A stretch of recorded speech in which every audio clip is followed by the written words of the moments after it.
સવારમાં મોગલ ડાયરાને નાઈ ધોઈને હેડપંપ જેવી તૈયાર થઈ ગઈ. આવ્યું કુરિયર આપણા ઘરે. જોયું તો સ્ટડીનો સામાન હતો. મેં વિચાર્યું શું હશે આટલું બધું. 500 કિલોનો વજન ઉપાડ્યો અને ચડી ગયા આ ગિરનારનો ડુંગરો. ગાઈસ, कौन है ये लोग? कहां से आते हैं ये?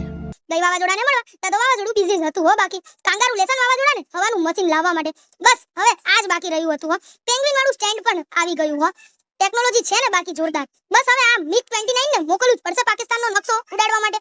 આ રમકડાએ તો આપણાને એકડા શીખવાડી દીધા ગાઈસ. હવે રહ્યા આપણે તો અભણ. ત્યાં વાવાઝોડાએ તેના પાર્સલને સ્ટીકર જ ચોંટાડી આપ્યું. ઘણો શોખ છે પાર્સલને. કોઈને કારીગરની જરૂર હોય તો કોન્ટેક્ટ કરજો આ મેડમનો. છે ને બાકી પરફેક્ટ કારીગર. कैसा लगा मेरा मजाक?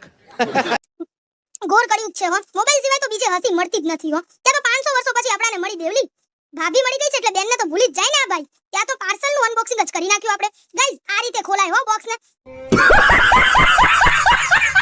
જોયું તો મગજનો લોડ જ વધી ગયો. આટલું બધું જ્ઞાન એકસાથે કઈ રીતે લેવું યાર. બસ આજ હતો બેરોજગારનો દિવસ. મળીએ કાલના નવા અંકમાં. જય હિન્દ, જય ભારત.